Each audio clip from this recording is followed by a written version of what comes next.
Right. It is 4:38 p.m. on Monday, June 2nd, 2025. This is the Dartmouth Board of Health meeting. Oh, an excellent timing. Our third member has just joined us. So I'm going to move to open this meeting with a roll call. So Emily Michelle Olmsted, Chair, is present. See, Susan Murray, do you want to go next? Susan Murray, Board of Health member, present. Richard Romero, Board of Health, present. Excellent. Thanks, everyone. And as a reminder, this meeting is being recorded. All right, so thanks everyone for your patience. A little bit of a late start, but here we go. So we are going to go on to section 1 appointments. The 432 appointment, Richard Charan for plat 87 lot 20 at 13 Smith Avenue. So we'll direct an explanation from the applicant first, or the applicant's representative. Is there someone here for this site? Remember to unmute if it is you. Yes, thank you. Thanks. Go ahead. Madam Chair and members of the board, my name is Rick Sharon from Sharon Associates Engineers in Rochester. We're working for Mr. and Mrs. Furman. Their property is at 13 Smith Avenue in that little area known as Cow Pens, I believe, off of Little River Road. The location that they're in is at the end of Smith Avenue, between Smith Avenue and Beach Avenue. Beach Avenue pretty much doesn't exist anymore. That's now the beach. There's been some erosion there over the years. And the area where the house lot lies is basically between the beach and the marsh out to the rear. There's marsh to the rear of their neighbor on Smith Avenue. So this site falls into a definition of a barrier beach.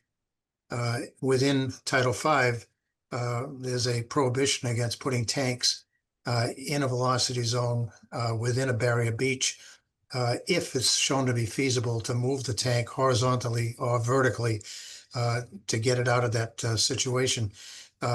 We really don't have that opportunity here for two reasons. Horizontally is not feasible because the entire lot lies within the V zone and on the barrier beach.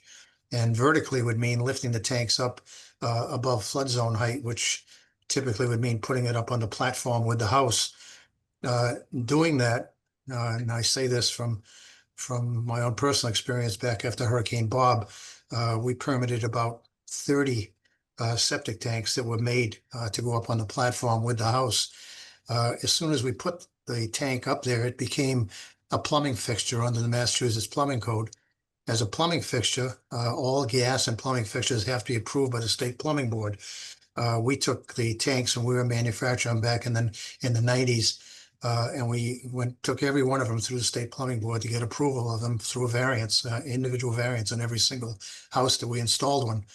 At the time, those tanks were approved by DEP and they were subsequently approved by the State Plumbing Board.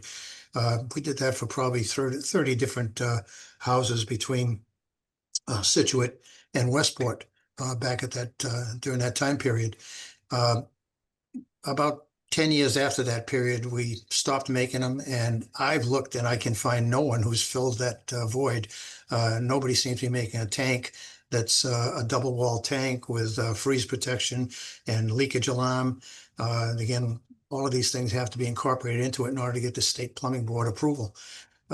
We can't find one. If you go on the State Plumbing Board, they have a list of all of their approved appliances, whether gas appliances or plumbing appliances, and there's nothing in there listed at all for septic tanks. So it's simply a product that is no longer available. And as a result, and the obvious question is, why aren't you still making them? All right, well, we're not still making them for a number of reasons, primarily because of issues dealing with DEP on tight tanks. At the time, if you recall back before the 1995 revisions to Title V, we were allowed to use 1,000-gallon septic tanks. So back then, after Hurricane Bob, we were still in that 1,000-gallon time period. And we were allowed to put a 500-gallon tank in deference to the weight of the volume we were putting up onto the platform with the house. We're allowed to put a 500-gallon tank, and we did that. And they worked very fine. We had no problems with them. Out of the 30-some units that were installed at that time, we've never had a failure. They were all high-density polyethylene and last a lifetime, I would say, as long as the house.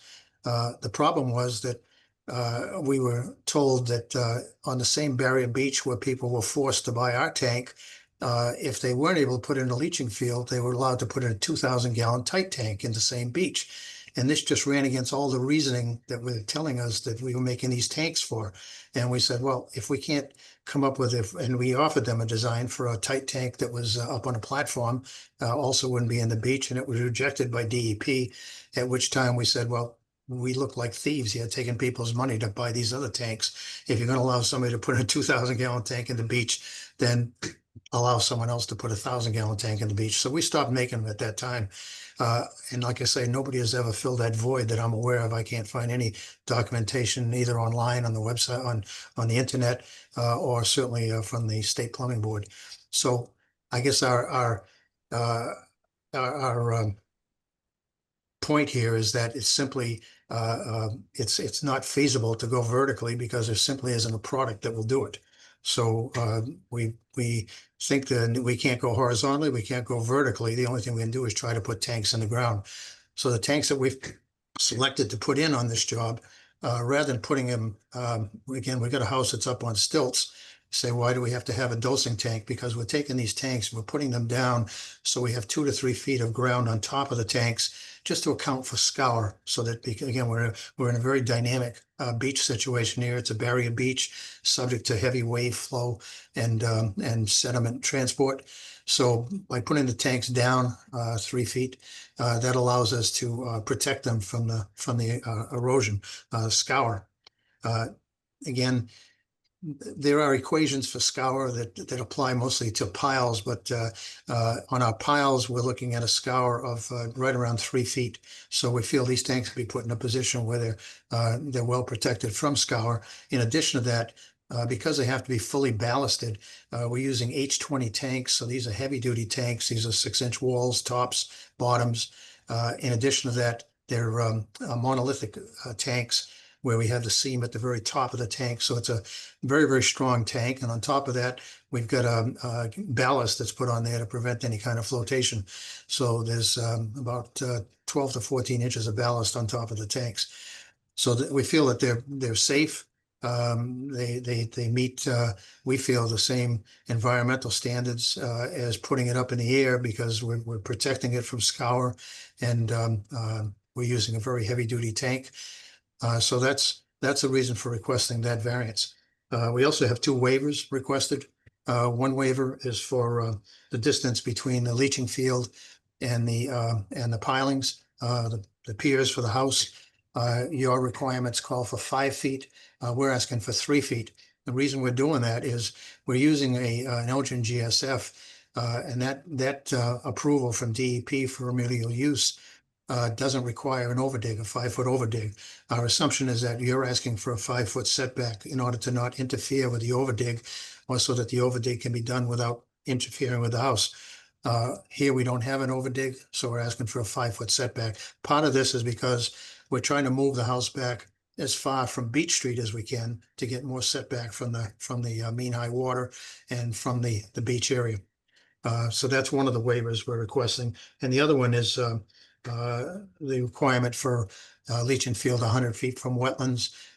We simply can't do that on this lot. We have one which our leaching field ends up being 80 feet away from the wetlands. But again, it's a innovative alternative system. It's a Elgin GSF. So we are getting much better treatment of the effluent than we would get with a stone and pipe field. So we think that tends to mitigate the 20-foot closer distance to the marsh at the rear. And that's the 3 items that we're looking for relief on in order to allow the project to go forward. Excellent, thank you. Chris, can you speak on this as far as concerns or thoughts you have, please?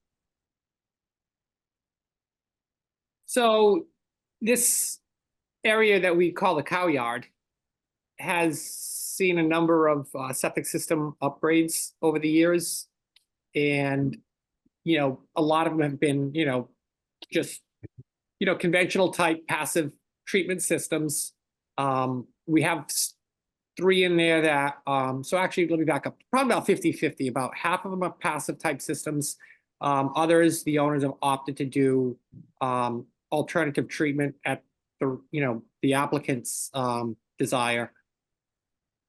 With respects to the velocity zone and, that variance, it's good to hear the testimony of the designer, Mr. Sharon, considering scour.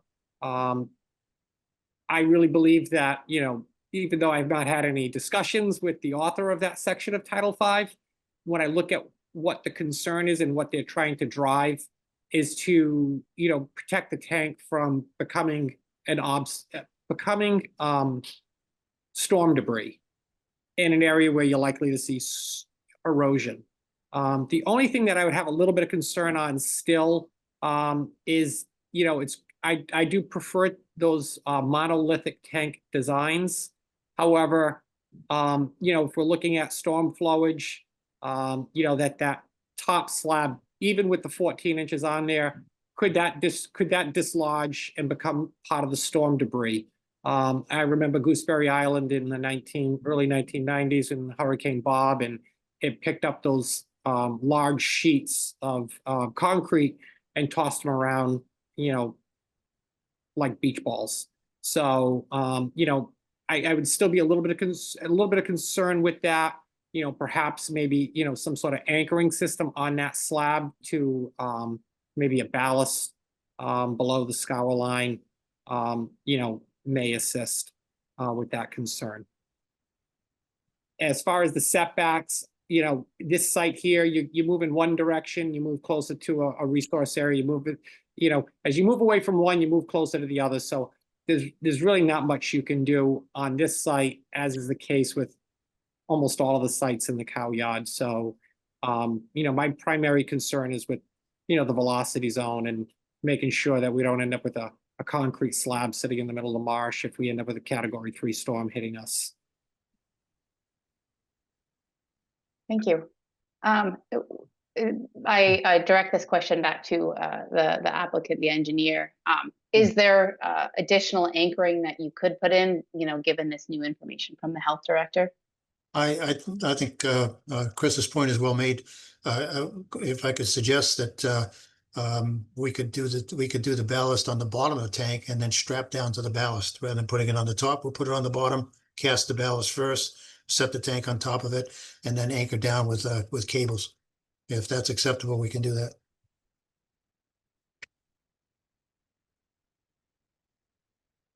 Chris, that would probably be another plan that would have to come before the board, correct? Unless we were confident enough to approve it with those conditions, correct?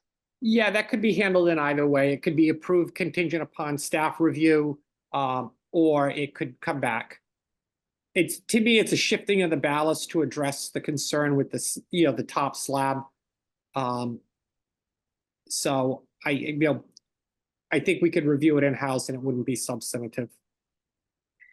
What, so in this case, I'm not sure if who can answer this better, either, I guess the applicant first. There is a cesspool here and this house is existing. So we're talking about an existing system. However, there's not like an immediate threat to public health at this time that would, require this to perhaps be an emergency kind of action or absolute action needed today. Is that correct? I'll direct it to the applicant first, and then if you can't answer, Chris can. I guess I would simply say that we've been holding back on moving forward with the Conservation Commission because they don't want to proceed unless they know that this variance has been granted.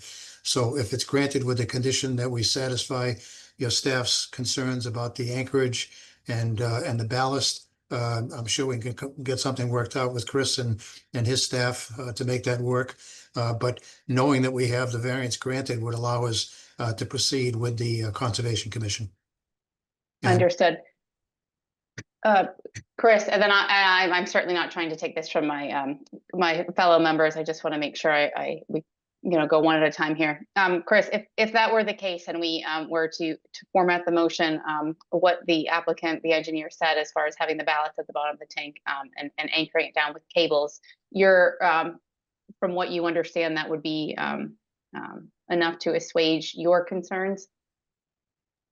That is correct. Okay, thank you. And then I think there was another note, Chris, that you perhaps had recommended at one point about the house having the drywall installed, that the system's installed after the drywall, and that the setback from the pile foundation is 3 feet from the nearest edge of the system. Is that still would be true even with the moving of the ballast? That would remain true. Okay. I just, so Mr. Sharon's aware of that, we have not seen coastal construction in a long time. So, sometimes, a pile foundation can have a footing. So when we grant, or we're looking at setbacks, we're looking at it from the nearest edge of that foundation footing, whether it's a pile or a wall, is where we take our measurement from.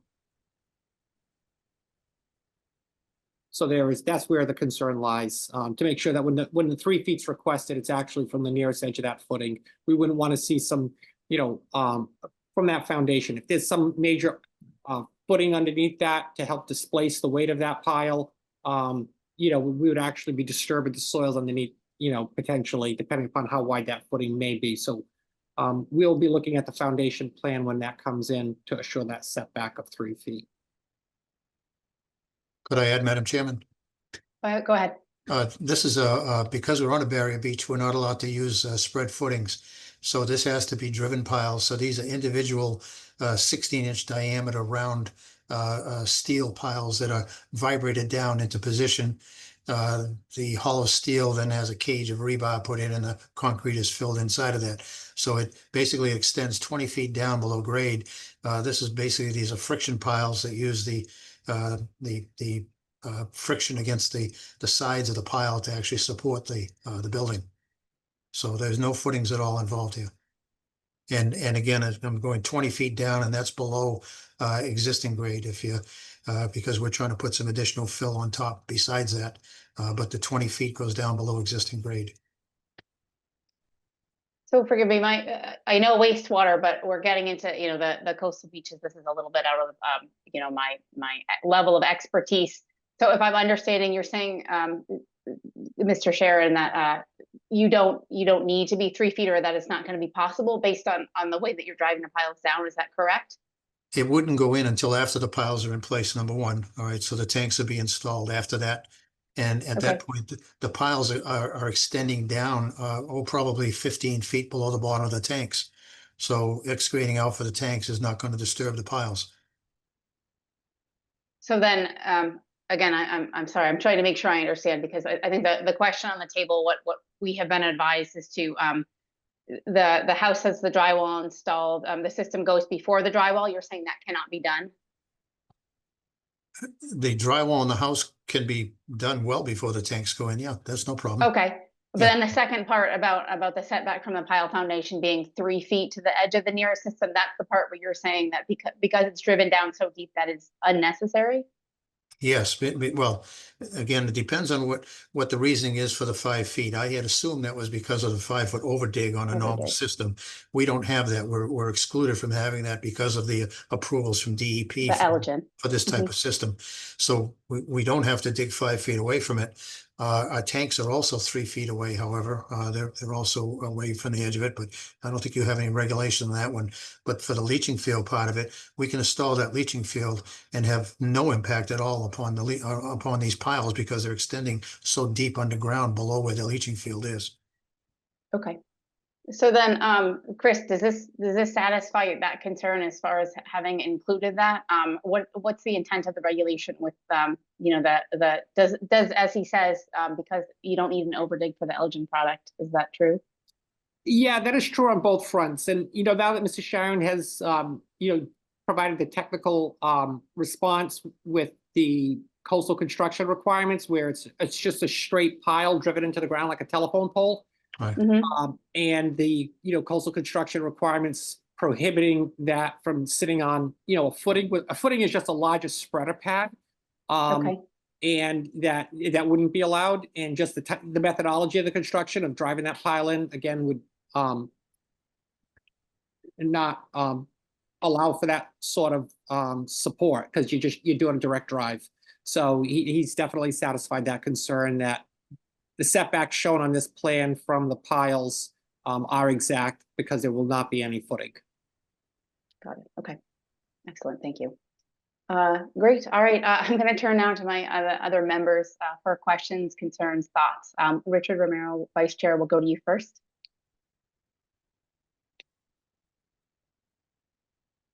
Remember to Sorry about unmute. that. Yeah. Having some technical difficulties here. No, I don't have any questions. I think it was pretty clear. And Emily, Michelle, you had quite a few good questions there. So I'm good going forward. Thank you. Excellent. Thank you very much. I'll turn it to you, Susan Murray. Questions, thoughts? You've answered all my questions, so I don't have any other ones. Excellent. Is there anyone here, either in a butter or someone else, who wishes to speak on this? Again, this is 13 Smith Avenue. Remember to unmute.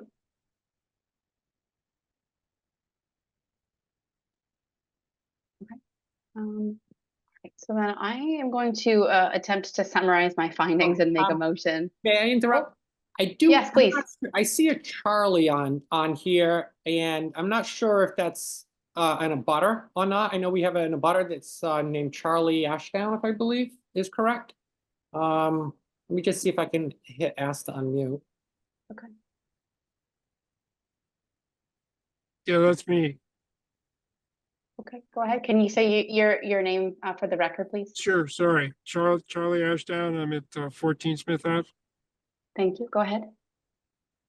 I had no comments. That it sounds very good, what's being offered.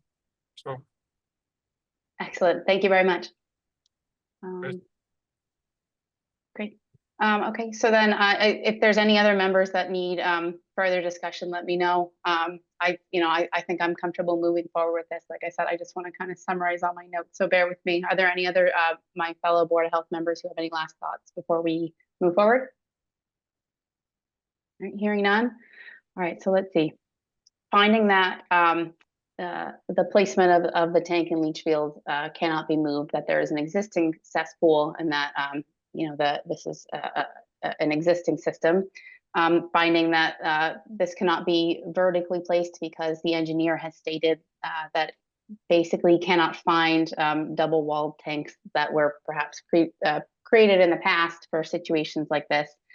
Finding that there's 2 to 3 feet of ground on top of the tanks for the velocity zone scour and erosion protection, that it's H20 loaded for heavy tanks and monolithic to try and mitigate any sort of damage, and that there's an Elgin GSF that is going to be installed for extra protection. And finding that, let me see, that this area has seen a lot of upgrades, not too dissimilar from a situation like this. I move to approve the plan for Plat 87, Lot 20 at 13 Smith Avenue with the following conditions: that the engineer coordinate with the Board of Health agents to ensure that the ballast is at the bottom of the tank and anchored down with cables or equivalent to assuage the concerns of our agents, and that the system is installed after the drywall has been installed. Can I get a second? I second the motion. Thank you. All right, and it was in the notes. We're actually we're going to vote all as one. So the way it's going to work is I'm going to say all those in favor, and if you're in favor, you say aye. We'll do it at the same time. I'll say all those opposed, nay, and then anyone who abstains can abstain. All right, so all those in favor, aye. Hi. Aye. All those who oppose? All those who abstain? Excellent, the motion passes. Thanks, everyone. Thank you all All very right. much. Thank Have you. a good evening. All right, thanks everyone for your patience as we move along. All right, so we're going to go to the 434 appointment, which is the continued public hearing with Susanna Gouveia, plot 64, lot 10 at 1346 Old Fall River Road in Dartmouth for 2 large hooved animals and 1 rooster. Is the applicant or a representative for the applicant here? No? Okay. Chris, can you please speak on this? I do not see anybody in the, She had called the office. Okay. Given her the phone number, so I don't know. okay. So I guess she was calling, she called the office earlier trying to get on, but we don't see her here at this time. Okay. So I do not see her on. So at this point in time, Sandy has been out to the site, discussed about the electric fence installation and given proper instruction. Sandy's last visit to the site, the fence had not been installed. So at this time, the board can do a couple of things. If the board feels as though an electric fence is important, it could issue a permit on the condition that the fence be inspected prior to the onboarding of animals to the property. The board could table it for the remainder of the year if if the owner is just having some difficulties or second thoughts, the board could table it until such time that the applicant returns. The reason why I say the end of the year is that this is a permit application within calendar year 25. It just can't sit in our queue indefinitely. So at the end of the year, it would abandon and then, have to start over. Or the board could take any other action. And that's all. Great, thank you. I don't have a question, but as a board member, I'll just voice hearing what Chris had said before about how the hoofed animals, in this case, the young cows, are able to jump fences. And from what I've seen in the end, I am not comfortable as a Board of Health member allowing the animals unless there is an electric fence installed. So that would be what I would really push for on my end before approving this.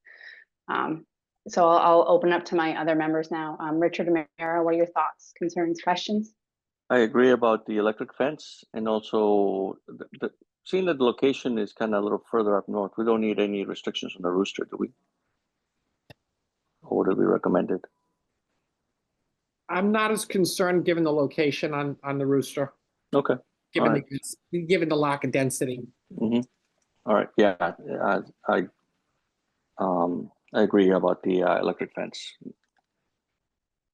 Great, thank you. Mhm. Susan Murray, thoughts, questions, concerns? I'm just curious, does she already have fencing there?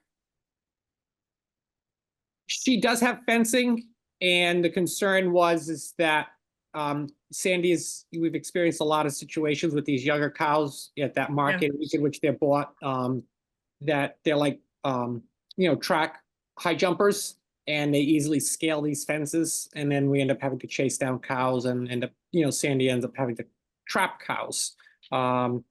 So, that's the concern. Looking at the cost of a calf now, I'm hearing some crazy numbers. And the small investment for electric fence was the thought that, it wasn't a big ask of the board to try to protect public safety with the installation of the electric fence. But they do have a fencing. I will give a little bit of background on plank fencing. One of our most chronic sites where we have loose animals has probably one of the best fences. They're made out of old floor boards from mills, old, tight growth, very strong. The fences come up probably to eye level on me, and routinely these 200 to 400 pound cows are getting out of there. They hit the fence just right and they go right over it. So that was the thought process, because we've had a few instances with animals getting hit on the highway, on side roads, and then also all of the resources going into trapping them. So she's got a wooden panel fence. That is correct. Okay. Have you heard from the applicant what her concerns are? At the meeting which she last attended, there was some communication issue with what the intent of electrifying was. Right. And when Sandy went out there and advised that the intent is to put a wire just inside of the board so that the animal. Oh, okay. And that would be it. Yeah, at nose level, just at nose level. I'm sorry, what was that? Just a single line at nose level, basically. Yes. I think that's incredibly reasonable. I don't have any other questions. Thanks. Yeah, so I guess now, so as a board, we kind of have to decide, and it sounds like they're all kind of similar. So we can table until the applicant returns, but no later than the end of 2025, which would require the applicant to come in and hear again that we want to see the electric fence, especially with Susan Murray saying that that's reasonable too, and Richard Romero agreed. We could approve with the condition that the electric fence has to be installed, or we could deny, and then in which case she would just come before us again with probably a new application and say, I did put the fence in. So I guess I lean toward tabling because it sounds like she tried to communicate with Chris's office, maybe was having some difficulties. So that way, if hopefully she'll have better luck on the next meeting. I guess, Richard Romero, what do you think about tabling as an action? I agree with the tabling. Okay. Yeah, give it a little time. Great. And Susan Murray, what do you thoughts? Are you okay with that idea too? I'm okay with tabling. My first preference would probably be to say yes, but with as long as she installs the fence and Sandy goes out and inspects and it's okay. Yeah, I don't mind that either. I'm okay with actually taking action as well, because yeah, like I said, I as a board member would not feel comfortable without that electric fence. So Yeah. all right, so then I guess I suppose you know, finding that the animal control officer Sandy Goslin has you know, recently said that there has not been an electric fence installed. I move to approve the animal permit for plat 64 lot 10 at 1346 Old Fall River Road for 2 large hoofed animals and 1 rooster, with the following conditions: that prior to any animals coming onto the site, that an electric fence must be installed, and that the animal control officer must give the okay on it. And I think this is the pretty standard condition for roosters, even though there's not a concern, that if there is a noise complaint, that no crow collars be used. Can I get a second? I second the motion. All right, and then again, we're going to vote all at the same time. So all those in favor? Aye. Aye. All those opposed? Any abstain? Okay, the motion passes. Thanks, everyone. Okay.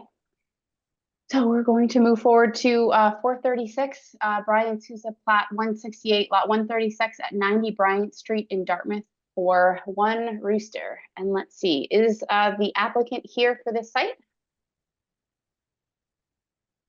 Or if not, Chris, can you speak on it, please? Sure. I do not see the applicant. Looking at the names and other agenda items, I think everybody is placed on a other item than this particular. So animal control has done the inspection out there, and this being a very dense area of town, the concern is going to be with the rooster and its crowing.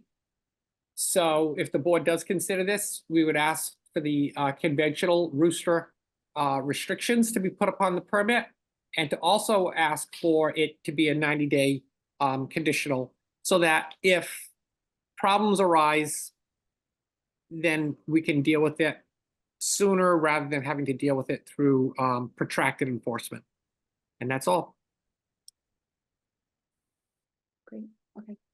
All right, so that's just, I just want to make sure that, because I try and take notes and I know that there's a lot of notes.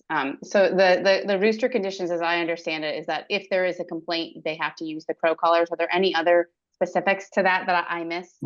So that would be keeping the rooster enclosed, you know, 7 to 7, you know, Okay. 7 at night to 7 in the morning. There can be some variation on that, but we really don't want the rooster out before 7 a.m. in the morning, because there are some people that will call us and say it's crowing at 6:30. The biggest issue really is right now, May, June, early July. This is when we get our rooster complaints, because they start crowing at 3:45 in the morning. Yeah. So we haven't got any complaints on this rooster yet. So if we're not getting them in that neighborhood, either very tolerant neighbors, but there is a solar door which he's keeping it in. So it seems like the owner is being proactive. Okay, excellent. Okay, my fellow members, Richard Romero, questions, thoughts, concerns? No, I'm satisfied, especially with those restrictions that we're putting on there. Thank Standard. you. Great. Susan Murray, questions, thoughts, concerns? As a proud rooster owner, I've never heard of a no crow collar. I've had to Google it. Do you know, Chris, like how hard it, because I think we're gonna keep running. I mean, it sounds like you guys have been working with them, that they're okay to get on. So yeah, last year was the first time I had been introduced to a crow collar for an application that we had in Summit Grove. And apparently they work. It just kind of muffles the roosters crowing so that it doesn't carry as long in those quieter early morning hours. Yeah. I mean, I'll say it this once, but I mean, they crow all day long. Like it's not just a morning thing. I get, the dawn chorus wakes me up at 4 o'clock every morning. As a rooster owner, I don't understand people's intolerance for roosters, but that's a personal thing, not a Board of Health thing. I'm fine with this. I just think we need more education in town, how wonderful roosters are. That actually brings up a question I have that I guess I hadn't thought of until this moment. So if let's say we had a complaint, Chris, would the complaint only be valid, or maybe not valid, but hold weight for those really early or really late times? Because I mean, you bring up a really good point, Susan Murray, where I guess I would imagine that at certain points in the day, people are just allowed to make noise in general within a certain limit. So I guess I had really thought it was the super early that is the issue that would then be the no crow. But is that an incorrect understanding? So let me give a little bit of background. For many, many years, we never issued rooster permits. And before I started, they actually had a stamp, an ink stamp, when they would issue the permits, and it was no roosters.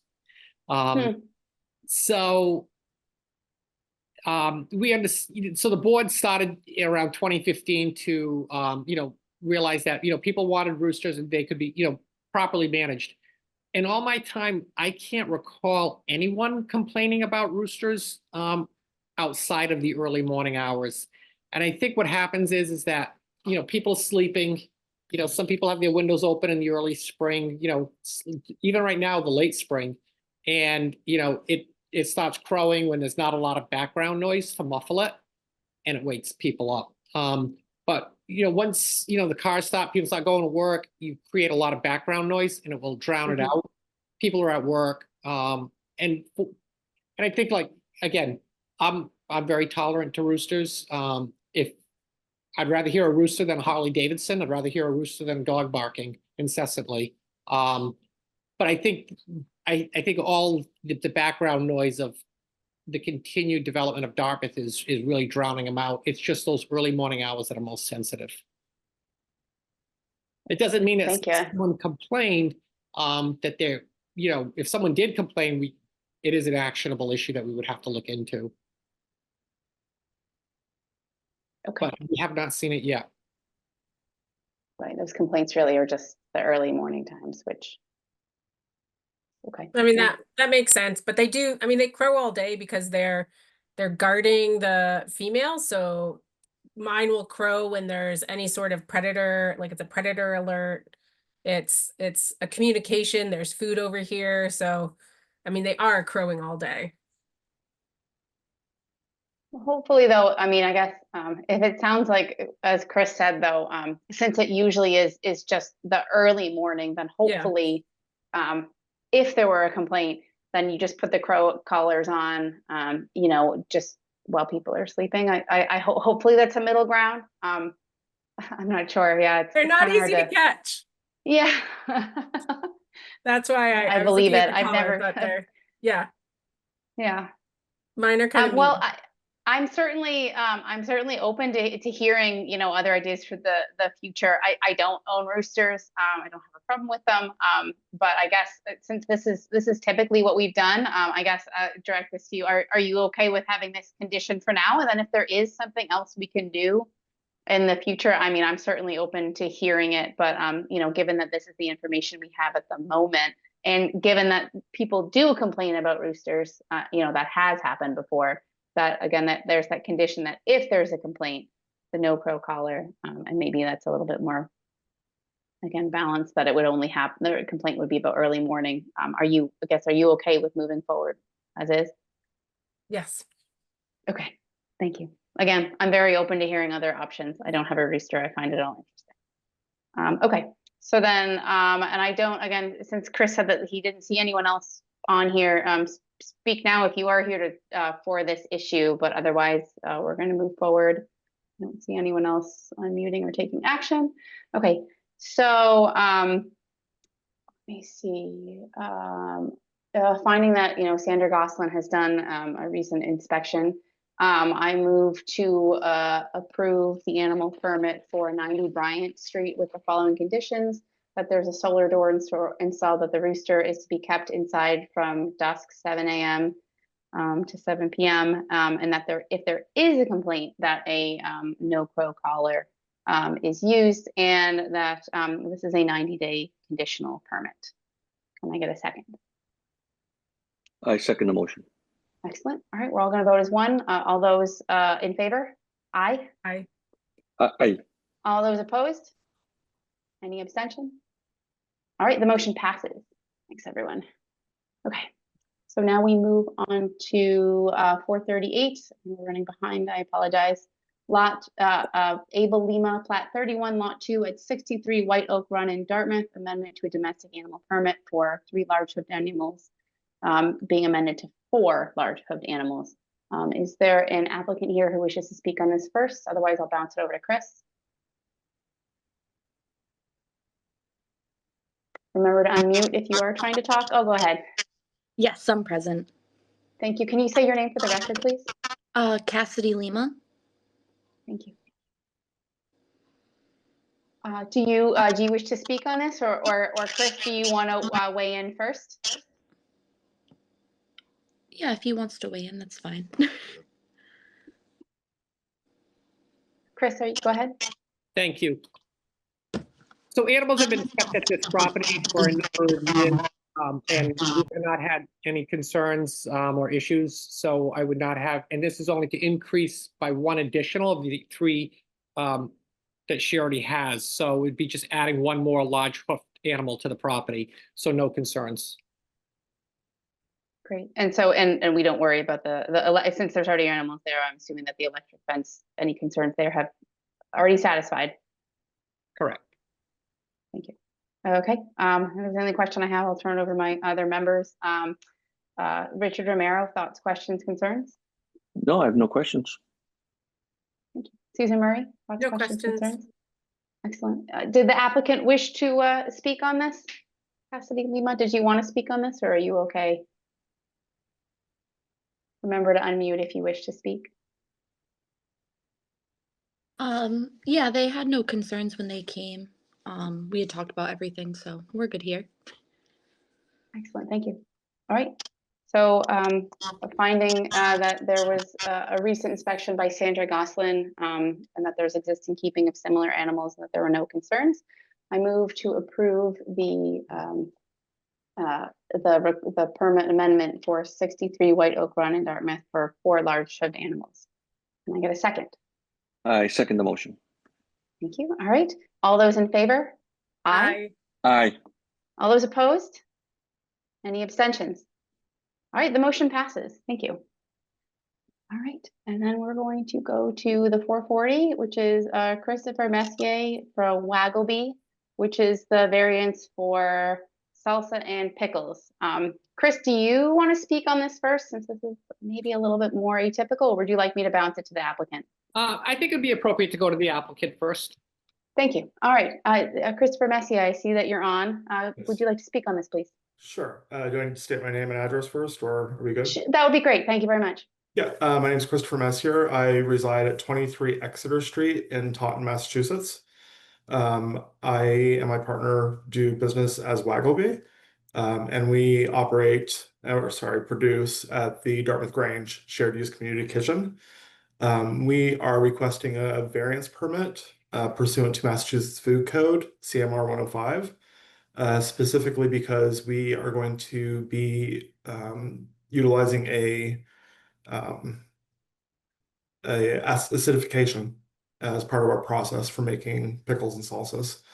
We have done some work in terms of providing the Board of Health with a HACCP plan, as well as sample testing for the products that we intend to produce. And I feel like maybe, Chris, if there's something that you wanted to add, I mean, it's pretty straightforward from our point of view. We've done the legwork of a HACCP and sampling, and everything seems to be coming in line in terms of its safety based on its pH levels. Thank you. Chris, can you speak on this, please? Chris Michaud.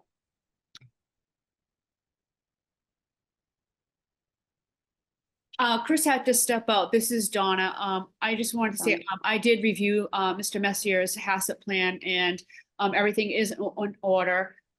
We have scheduled for me to go out and do an inspection if the board wishes to grant his variance for him to show us his process, but he has submitted everything in accordance to how the HACCP has been, designed. Thanks very much, Donna. Yeah, I don't think as far as my thoughts as chair, I haven't done ServSafe for a while. I used to have the ServSafe manager certification. So I do recall that, yeah, one of the ways you keep food safe is with pH. So the HACCP plan looks pretty thorough to me.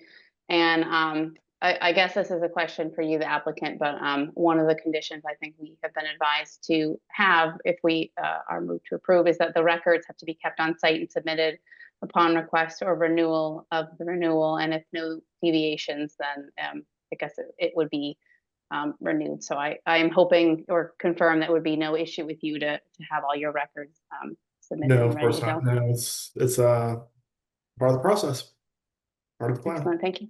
Thank you. All right, I'll turn it over to my other members. Richard Romero, thoughts, questions, concerns? I have no thoughts, concerns. If everything is lined up for him, then I'm good to go for him. Thank you. All right, Susan Murray, questions, thoughts, concerns? Nope, everything looked very thorough and well done, so I have Mm. no questions. Excellent. All right, so I'll say this.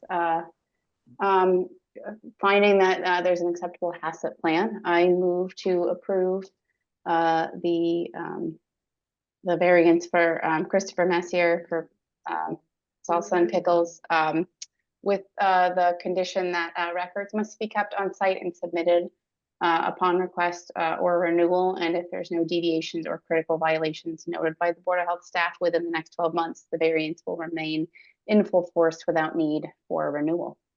Can I get a second? I second the motion.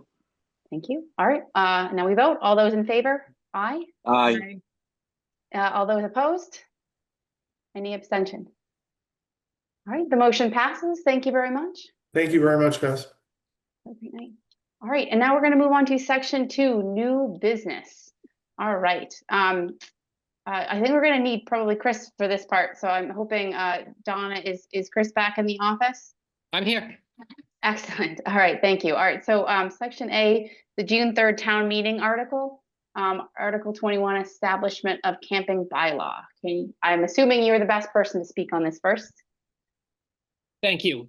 So Article 21 will be addressed at the annual town meeting tomorrow. And what Article 21 proposes is to set up a penalty for camping on the property of another. It can be public or private. The concern I have with the article is that it names the Board of Health as an enforcing agent of the town. And the reason for that concern is that when we undertake enforcement here, we undertake enforcement against a property owner or against a business owner. It's a very different situation if we're at a restaurant and we have to cite a violation. There's a permit, we know who that person is. If we are undertaking a housing inspection where a tenant complains about the interior of their unit that they're renting, let's just say maybe no heat, inadequate hot water, we know who owns the property and who's in violation. And if maybe that tenant is obstructing the access, we've already screened that tenant and obtained their information. But for a Board of Health or any civilian government worker to walk up to a person and say, you're committing a bylaw infraction, I need your name and this identifying information because I'm going to write you a ticket. I think that's putting us in a situation that really belongs for public safety, especially in this era after COVID where people are, very anxious. I don't think it's a safe situation to put us into. Also, the genesis of this bylaw really is about homeless encampments, and we are already empowered by various statutes, regulations of the board to address those issues directly with the property owner. And then if that owner is unhappy with the cause, which would be, someone, let's say, camping an encampment, homeless or otherwise, then they can address that as a trespass issue. So I don't see this bylaw as giving the board any resources to protect the public health. And I also think that it could frustrate the public because, all too often, I got a letter today from a known person in town asking us to take action on something that we have no role in. So it's easy for me when I say I understand what's concerning you, and I based on my knowledge of what your concerns are, they are legitimate, but we don't have that authority. So if let's just say for a minute Article 21 did pass, and we walk out into the field and say, hey, you're encamping on this person's property or public property and you don't have permission to be there. What's your name? What if the person says, I'm not telling you? So there's a lot of problems with this, and I don't see it accomplishing what the goal is, and that's to remove the unsanitary conditions. And that would be what I say by that is the goal, and that's the goal of this board. I can't speak broadly about the other goals of the town. If the town has a concern with encampments on town property, I know that the school department has addressed it very swiftly. I know the Parks Department has addressed it very swiftly. So I don't want to speak on the needs of the town outside of public health, but we have the tools that we need to address this with without the passage of 21. So I'd just like to ask for the board's opinion on it, because I believe that we may be asked to speak. I may be asked to speak on it tomorrow. So if the board felt, one way or another, it'll allow me to speak on behalf of the board. Thank you. Chris, are you going to need a formal motion from us, or just kind of either a consensus or a majority from us?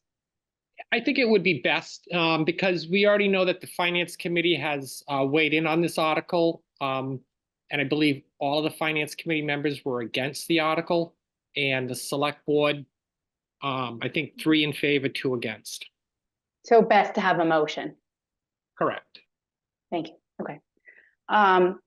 Yeah, so I did talk to Chris about this, and I think that's a good point to bring up, that, we as a board, we're here to, act on behalf of public health and what is concerning. And so, I think, Chris, it makes sense what you said, as far as if our role were this to pass, to be that, you as our agents have to go up to folks. That sounds like a better job for, you know, law enforcement to be able to do. I can't imagine going up to someone and being expected to have them, you know, I guess obey and provide their name and have that follow through. And if I'm understanding correctly too, it sounds like there's already other regulations in place that would that go into, you know, effect if there is an issue. So you know, I don't see this as being a beneficial thing to be passed. So I would I guess the way I'm leaning is that I would vote for Chris to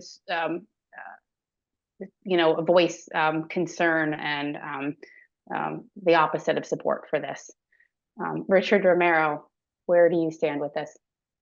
I agree that I think that's something that law enforcement should be able to handle. I can't fathom sending an agent out there and just, you know, everyone's used to a uniform rather than someone just walking up randomly to them, you know. So it could put them in a precarious position. So I would definitely pass along to law enforcement. Susan Murray? I support what Chris said. I don't think this is a good bylaw. I don't think it's good for Board of Health. I also think in our divisive times, this isn't maybe the correct way to handle this, but as far as the Board of Health is concerned, I support everything that Chris said and speaking up against it. I support that. Great. Well, it sounds like we're all on the same page. So I believe then that the motion, and I'll go ahead and make it, is I move to direct our health agent, our health agents to voice our concerns as the Board of Health as discussed tonight at town meeting and pass along that we are not in support of it. So can I get a second if I phrase that correctly? I second the motion. Okay. All those in favor? Aye. Aye. Aye. Any opposed? Any abstain? All right, the motion passes. Is that enough detail for you, Chris? I'm sorry, what was that? Is that enough information and detail for you to go forward? Yes, thank you. Thank you. Okay. So now in section 2, new business, item B, which is the rabies discussion. I believe, Chris, that you again, I'll pivot to you. Can you give us an update, please? Well, thank you. So many may have heard in the news about the rabies issue that took place about a week and a half ago. It was in a dense area of town, right? You know, one of the side streets not far from Town Hall. We had a cat that was a close contact with a person, and it was behaving strangely. So protocol is that you have to test it for rabies. The cat had a collar. So the collar indicated that at one point in time that it was domesticated. Was it a continued domesticated cat or a domesticated cat that went feral? We didn't know. There was a lot of concern given, you know, the collar and the location of town and also its proximity to, you know, kids that walk to and from school. We did reach out to our counterparts at MDR and Mass Department of Agricultural Resources and the Mass Department of Public Health. We went door to door. Animal Control went door to door and handed out flyers, spoke with people. We followed up again with our state colleagues and, you know, said everything, you know, you're doing is correct. A little information came into us later, and Animal Control went back out to the site and DPH called 2 of the properties. The reason why I want to mention all this and just trying to be really brief is that rabies, I think we forget as a, you know, Massachusetts citizens that rabies is always here, it's present. And what's really important is that if you have a close contact, that you contact your local Board of Health and discuss the concern as to what happened, type of animal, is it available for testing? we're going to always refer you to your healthcare provider for post-exposure. But it's important that you bring it to us so that we can, make that referral. I had a situation a number of years ago where a provider called us because a resident was bitten by a raccoon that he was feeding in another community. He discontinued post-exposure because he believed that he saw the raccoon again.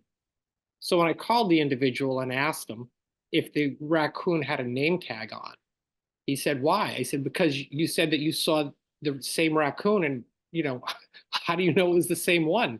Raccoons, sometimes when you feed them, it attracts others, and you're feeding many raccoons. And he followed up to get the remainder of the series. We have to balance the delicate act of when we have these issues and notifying, because in today's day and age, we're getting hit with information constantly. Our phones never separate us from information. So, given the constant presence of rabies, it really is a delicate balancing act of when to notify and not notify.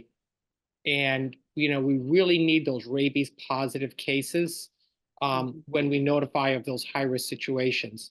If we have one-off situations where it's a wildlife encounter, whether it's a bat in a house, for example, we're not going to do a rabies advisory on that. Those situations happen all the time. We always treat those as rabies cases if we don't have the bat. If we have it, we always send it out for testing if the person was in the same room or can't identify. So we just wanted to bring this conversation back to the board. There's still some concern that this year could see a heightened increase in the presence of the disease in animals like raccoons, woodchucks, skunks. But all mammals can carry it, but you have, tiers of animals where you expect to see it more. So again, just wanted to, advise the board about this. We did test several of the animals in that neighborhood, and fortunately, they've all come back negative. So, so far it's ending well, but it was a little concerning that some information was withheld from us in our attempt to protect the public, and it did require, some follow-up. And that's all. Excellent, thank you. And so we as a board, because this is just an update, we don't need to take any action, correct? Correct. Thank you. That was very informative. All right, my other members, Richard Romero, do you have any questions for Chris? So the subject is more the reporting of rabies and Board of Health taking action, or more of a public service announcement to let the public know possibility of rabies booming this time around? Just the public service announcement to the people to, don't screen out a wildlife interaction or even an unknown cat or dog. Let the professionals decide whether or not that was, a close contact, but don't make that own diagnosis yourself. I think back to a situation, traveling overseas, this is another great opportunity. We know that people do listen in after. There was a young girl from, in her 20s. She vacationed in Southeast Asia, and she befriended a dog. And while she was there, she later came home and died from rabies. Oh. So there are a lot of places that people like to travel where there are wild, dogs that run the street, puppies. And, if you're tempted to pet them, don't. Rabies is not treated the same way in other countries. And as was the case just within the last 10 years, it was unfortunately fatal for this young woman. Thank you. Good. All right, thank you. Susan Murray, do you have any questions or thoughts for Chris? Just so who should people call? Animal control or Board of Health or both if they suspect an animal is rabid? And then what is the expected you know, I think some people might want to call and then like try and capture the animal. But what is the protocol if someone suspects that there is an animal that's rabid in their yard? Call animal control and, call the police department. And we have a emergency call out provision. So if you wake up at 2 a.m. and there's a bat in your bedroom, you call the Dartmouth Police Department, and there's an animal control officer who is on call, and they will, hopefully one of the, the officers will take it. It's not a mandate that they're on call, but usually they will respond, and, if we can capture the bat, then we'll send it off for testing. If there was some odd reason why animal control couldn't go out, we would still get the call the very next morning, and we would go on to triage the situation and advise the person. Animal control would follow up with this office. We would follow up with the person and make referrals to them, to their doctor, as well as epidemiology at DPH. So yes, always call animal control, and you can, if it's rabies, that's an emergency, you can call dispatch at Dartmouth Police. That's the best thing. Thanks. Excellent. Okay, so I think at this time we'll move forward to the next item. So section 2, new business item C, which is the Massachusetts Legislature House Bill H1021, an act relative to local protection of water resources from nutrient pollution. Chris, can you speak on this, please? Sure, thank you. So I discovered this bill last, I don't know if it was, I think it might have been Wednesday when I was at a training, and this bill is very specific in what it targets, which is House Bill 1021. It comes up for public hearing tomorrow before the Joint Committee on Agriculture, Joint Committee on Natural Resources and the Environment. Many bills come before the Joint Committee and never go anywhere. However, I testified before that same committee last year on the ills of composting, and why I testified on Senate Bill, I think it was 532, about the ills of composting, amongst other things, was that in 2022, we faced a set of regulations that were going to involve the Dartmouth Board of Health and other local boards of health to get more engaged with the environment. Contrary to what some people believe, we do not have an environmental role except that within Title V in the permitting of septic systems. That's our one role, which is environmental. However, I think we have to be a little bit more holistic in our views, because we know that these regs are going to come back, this proposal, because southeastern Massachusetts is very, very developed.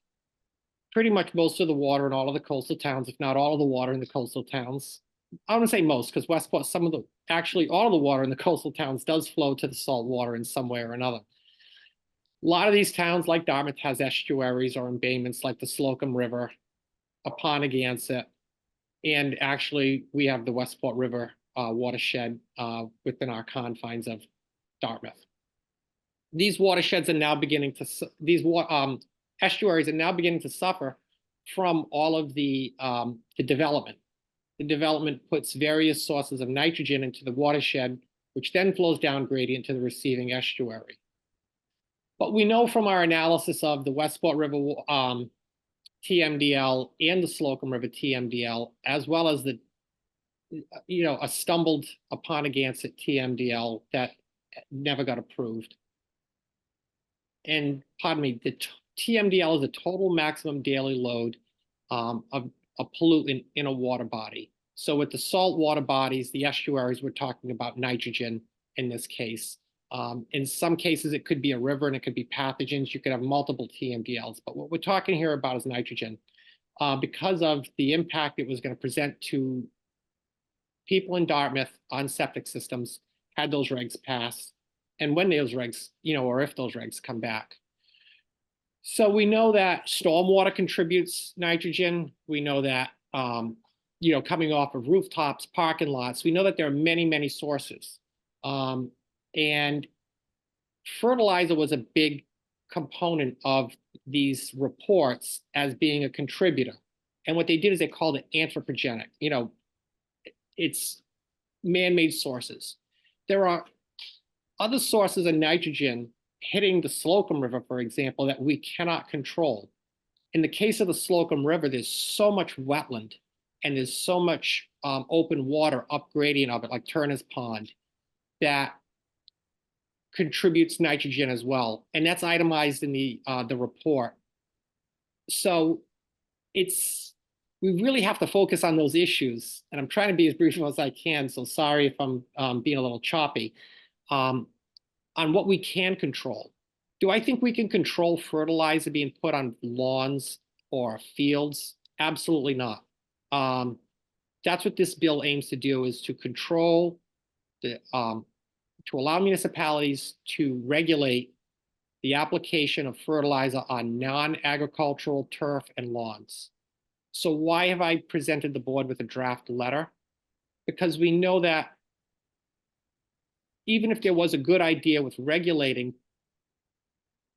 plant nutrients, which is fertilizer and sludge being a component of the wastewater treatment plant process that can get processed and tested for land application, that there are opportunities. And in some cases, we're seeing the overuse of, or had seen the overuse of plant nutrients in town for what was, I won't say seemingly, what was absolutely no agricultural gain. It was put on in the, thousands of tons over many years. It was just dumped upon the land, left upon the land. It's a problematic waste material. There were hefty fees that were provided by the waste generator to the property owner. And when it all came down to it in the last year that it came, I actually started closing in on some analytical data, and we were able to figure out what it actually meant. And this one property of a couple hundred acres, about 250 acres, took in enough sludge to the amount of 700 homes on septic systems. And why that's so notable is that there's only about 21 to 2,300 homes in Dartmouth in that watershed. So it pretty much was about a third, adding about a third more houses into that watershed from Dartmouth. So if we're looking at those 2,300 homes as a problem, then how do we not look at that sludge? And in the acts of 2012 of the legislature, we were banned from being able to regulate sludge. So a person in the legislature told me about a year and a half ago that sometimes you look at bills as opportunities to present information and enlighten the legislature on bigger issues that are similar. And that's what happened when I presented last year on Senate Bill 532.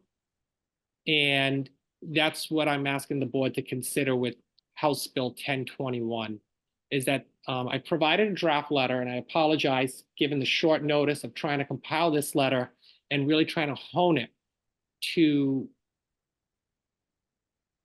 asking the Joint Committee to broaden their look at plant nutrients and their impacts in these coastal areas. Do I want to see us have the ability to regulate, again, I'm just closing this out, fertilizer in any location? That's an impossibility. Those are paper tiger regulations. But what I do know is that in the acts of 2012, when the municipalities were banned from being involved with plant nutrients, which includes sludge, they did not provide MDR with any resources. And I have the records of that to say that. They provided them with absolutely no resources to onboard personnel to police the entirety of the Commonwealth. And I really do believe that that's a failure of the Commonwealth, because these regulations are intentioned because of EPA mandates that already exist that we're bound by, which are the municipal stormwater regulations. And that was the genesis of these regs. So, with that, sorry, a little bit long, overly technical. I'll turn it back to the chair.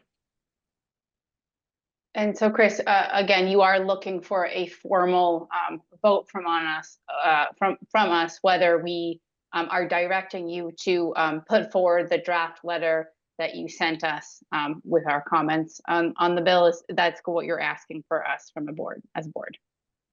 Yes. Okay. Yeah, it certainly is a lot of information. Picking this apart, but as fast as I understand it, in a very simplified term, if we direct Chris to send in that draft letter, which has our comments, it's kind of a foot in the door, so that way it will allow us, even which in this bill may not pass, it allows us the potential to regulate down the road something that already has been an issue, and something that is probably going to be an issue again, given the Title V regulations that Chris mentioned that I'm extremely familiar with. So I think that's a very large oversimplification, because this is complicated, but I would say I think it does make sense to put the comments in again, saying that or then have Chris send in that letter, because it just gives us that potential and is not locking us into anything at this moment. And I have talked to Chris, in several conversations before, and the concerns about the TM deals for nitrogen. So yeah, the fact that we were, as a town, we're not able to do anything about this before, anything that can inch us closer to being able to deal with that issue, I think is going to be helpful. So so that's where I stand. I'll go to my board member, Richard Romero, next. Thoughts, questions, concerns, where are you on this? No, I think it succinctly tells the EPA, MDR, our concerns, and like I said, gets our foot in the door for any future,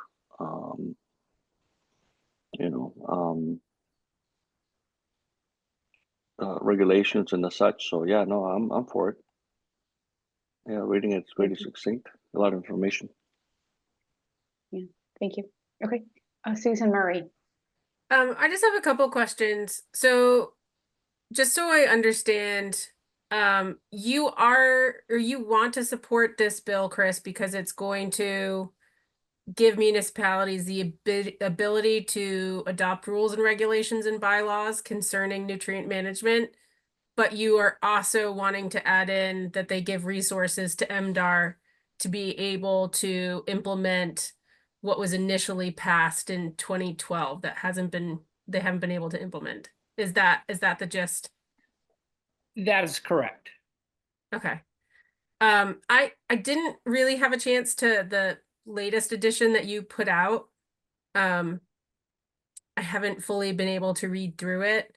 I mean, when I do written testimony, if you can just make it clear that like you do want them to report favorably upon it out of committee, but with the adjustment of actually adding some resources to it. And then, I mean, that would be my suggestion, you don't have to, but that's my suggestion, is just to make it clear that you are very clearly supporting it, but wanting more resources. And that, and then are you going to include your testimony from S532 from last year? Or are you assuming that they're going to be able to look that up? Because I just think it's making it easier for them to read through. Absolutely. I can attach that as well. My belief was that this would go to the committee staff and that they would be able to pull it easily, because that the written comments with all of the attachments, I want to say it was about 30 pages. So I think they'll see the volume to it and go, here, you look at this, staff. Right. Or we're making it, I mean, if you reference it a couple times, I just think making that easier, either putting in some of the highlights in your testimony. If it's, I mean, it sounds like it's a pretty lengthy document, but, so they can easily, because I know all the committees have changed slightly, although I see it's got the same, I know at least the Senate chair and co-chair or vice chair are the same as the last session. And I know they're both friendly to this regulation, so Senator Roush and Senator Fernandez. Are you planning to also do oral testimony tomorrow? I would, however, I am committed to town meeting all day. Oh, right. So, Yeah. Yeah. Because I think your knowledge and experience would have been, it's too bad because I'm sure they would have asked some questions and it would have been, an important piece. And then because I just want to understand, is it still legal to put sludge on land in biosludge in Dartmouth? it is absolutely allowed in Dartmouth, Westport, all of off Cape Town. Some of the Cape Towns, had in Nantucket, they had fertilizer regulations, so they had their foot in the door. But because we didn't even, we were getting lime slurry from Polaroid prior to 2012, Right. but we really didn't know about the sludge, because we weren't getting it. And then all of a sudden Ocean Spray descended on us with, cranberries and sludge. And Right. yeah. And then the other thing, there's another type of waste material that's knocking at our western door front that I'm worried about as well. And, that's another problematic waste. It's, sometimes, a waste material, it becomes just, it becomes a dumping operation. It's about as briefly as I can say. If you saw the sludge that was coming in and out of Ocean Spray, it was just this sticky mess of material that took, 8-9 months to dry out. And, you couldn't use it in compost, and you couldn't put it on a field and plow it in because it just stuck to everything. It was just too wet. It was awful. So I don't know where it's going now, and I'm glad it's not here. But so some people may ask, well, then why are you worried about it? Well, if the regulations are still in, if the system that's in place to protect us hasn't been approved upon, and the land is still there and the waste is still being generated, then the door is still open for it to come back. So, that's where my concern lies. I was a menace to Ocean Spray.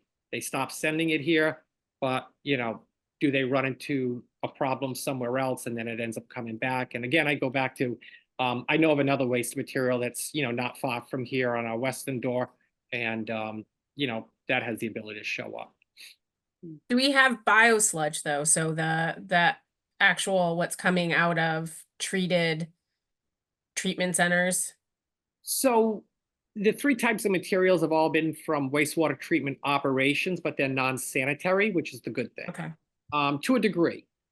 We had a recent moment with the lime slurry, because that was all before the whole PFAS awareness. Yeah. So what was in that lime slurry? Was it ever screened for those forever compounds? I still don't have a good answer on that. I did it, I asked DEP, and, they never got back to me on it. It goes back far enough ago where, it could take them, eons to find that box. So, I still wonder what was in it. But we have not seen any of the type 1 sludge coming out of a wastewater treatment facility yet. Okay. I know Senator Roush is very concerned with PFAS. And she's the chair of the Environment Committee. Yeah, that was something I kind of, I wanted to kind of keep this short. And that was something I kind of wrestled with the idea of, do I include it? Do I not include it? Because, you look at what's going on up in Maine. And just because we're not getting the type 1 sludge here doesn't mean that we won't. And if we can't, if we had the ability to regulate it, great. And it goes back to, Senate Bill 532 and my mention in the closing sentence about, having parity with some of our other states that are trying to protect coastal resources. the Commonwealth of Virginia Department of Environmental Quality has a great system. They put a tipping fee on sludge.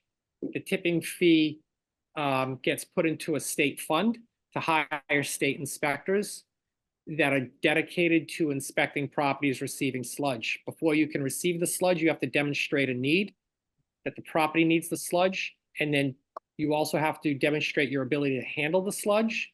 And finally, you have to agree to allow reasonable access to your property. That sounds terrific. You know, if Virginia can do it to protect the Chesapeake, you know, with the sludge, why can't we do something similar here in Massachusetts? And if the state, well, that's where I really look at, you know, then at least allow the towns to be able to manage it. You know, we don't necessarily need to do a tipping fee, but we only have a handful of properties that were taking these materials when they were coming in. And likewise for the future, we don't have 30, 40 properties that will take it. It's only a handful of properties. You know, it can be built into overall operations of the local government unit.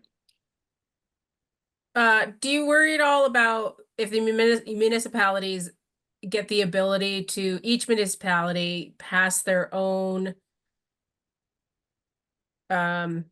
nutrient regs, which I mean, the state does have nutrient regs, like as a farmer, I mean, they have no money for enforcement, but as a farmer, you're supposed to follow MDR.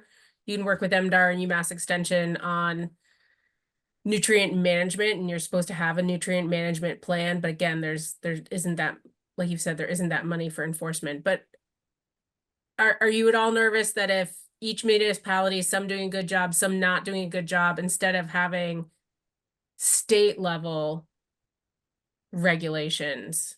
I'm just kind of curious about putting it in the hands of each individual municipality, and some doing a good job and some not doing a good job.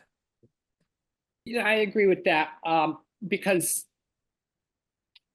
you know, you see that in various aspects of code. I think one of the strong points of the 330 CMR 31 regs, which are those plant nutrient regs that are administered strictly and solely by MDR, is that there are components of that are enforceable. In other words, you know, certain times of the year that are off limits. But as far as, you know, and I remember when I first heard about, I think Nantucket passing a bylaw, the impossibility. So if I drive by your house and I say, you can't, you know, let's just pretend for a minute, you know, we're going to create a bylaw in town X and say, you can't fertilize your lawn before April 15th. And I see you out there with the drop spreader. I still have the limitations of enforcement. In other words, I have to prove that you're guilty to take enforce. I have to have evidence that you've done something wrong. So just because you have a Scott's broadcast spreader doesn't mean that there's fertilizer in there. You know, is it Grub-X? Is it pelletized lime? So I can't just, you know, stop, run onto your property and even grab a sample of that. That would be, if I was to pursue that with enforcement, that wouldn't be admissible. You know, some people may say, well, you're trying to play police officer. You know, all too often people forget that civilian government are bound by the same rules to protect people's civil rights. So that's why, you know, when I started out earlier saying, I really don't believe that there is any way to truly regulate fertilizer, ag or non, in the conventional sense of I've got a hay field and I want to hit it with some, you know, some fertilizer. You know, the current plant nutrient regs say you have to demonstrate a need. I mean, the soil has to need it. Well, you know, I have to prove that you don't need it. And if I don't have an entry warrant and everything, it just gets way outside of our wheelhouse. So going back to Nantucket, they said that it was largely peer pressure, which kind of created the enforcement on their bill, on their bylaw, because being an island of sand, if your lawn was bright, dark green, those people that were seeing importance of that bylaw knew full well what was going on in your lawn. And then by peer pressure, you might have dialed it back. Yeah, I don't think there's going to be any doing a great job regulating fertilizer, because I just think it's an impossibility. but the sludge end of it, yes. I just don't, I think if this, and we gotta remember, so even if the state was to put on limitations on, when you can sell fertilizer, so you say, hey, the state's gonna say no fertilizer can be sold in Massachusetts and, for lawn application from November through March. Someone's just gonna drive to Rhode Island if they want it. Just like the menthol cigarettes, they'll just get it, in other ways. I don't know if that really answers it or not. You've answered all my questions. Okay, thanks. Yeah. Sorry to put you on the spot. Okay, I do see that we have someone who has unmuted and gone camera on for this. Robert Almy, are you here to speak on this? Thank you, Madam Chair. My name is Robert Almy. I live at 307 Smith Neck Road. I'm the chair of the Public Works Board. I also have 25 years experience in stormwater management and 45 years experience in various groundwater issues. I'll be short. I agree with everything that Chris has said. I think it's important that the state establish specific regulations for composting materials and sludge, and that the towns be allowed to enforce stricter regulations to the extent that the towns believe that is appropriate. I think that any kind of efforts to regulate nutrients for lawn gardens and golf courses is simply not going to work. It needs to be done through education and as we are able to get smarter with financial pressures. My experience with golf courses is generally they're pretty good with their nutrients simply because it costs, nitrogen costs a lot of money. So that's what I have to say. I think that I appreciate Chris picking this up. The Public Works Board doesn't meet until Wednesday, and that's a special meeting for us. So the timing for us doesn't work. And I too will be at town meeting tomorrow. So with that, thank you very much for your time. Thank you. Robert, can I just say, you can still submit written testimony even after the oral testimony has happened. You have about till the end of this month to submit. Okay, we may very well do that. I'd like to have an opportunity to look at Chris's letter so that we're not inconsistent. I hate that term. But you get the idea. What I think the town, whatever the town writ large says ought to be consistent. So we'll take a look at Chris's letter, and I understand the select board may discuss this tonight as well. So thank you. Thank you. So then I just want to make sure I understand, because I was under the impression that tonight we have to decide as a board whether Chris moves forward with the letter and specifically sends it in tomorrow. Is that an incorrect assumption? I'm not even sure who to direct this question to. Maybe Chris, start with you. Is that incorrect? As far as the timeline, I'll defer to Ms. Murray because, I ordinarily, would do everything in my power. I'd actually go up there if I had the ability tomorrow because I always like, being there eye to eye. So yeah, I don't know what the timeline is on written comments after the close of the hearing. You can, I mean, it's great if you can get them in. I mean, it's preferential to get them in beforehand, but they will still look at things after, right? So they're not making their decision at that hearing. They're hearing all the public evidence, but they will still consider written testimony that's submitted afterwards. But I think if you can put it in ahead of time, then they might have a chance of looking at it before the experts come in and give testimony. And so that may sway some of the questions that they're asking. They may also, if a bill gets more letters, they may put more weight on listening to the testimony for it. So I think if you can get it in beforehand, it is important, and it is helpful to get it in before oral testimony. But if your option is not putting any testimony in or sending it in after oral testimony, it's always better to send it in. If that made sense. Yeah, I think so. I just want to make sure I understand that to summarize what Mr. Almy is saying is that he is also in support of it, but he also he might want to look over Chris's letter before it gets turned in to make sure that there is you know, I guess coordination with his office. Is that correct, Mr. Almy? Actually, to the extent that Chris has gone to the time and effort to get the letter in tomorrow, Mhm. we can simply look at his letter and use what we think is appropriate for our letter, as opposed to delay submittal of the work he's done. Great. Okay, I think that helps. Excellent. Okay, is there anyone else who wishes to speak on this? I mean, in the interest of time, not that I'm trying to, you know, cut anyone off, but to move forward, because I think it sounds like we're in agreement. Is there any further discussion? So could I just ask one thing for clarification? Yes.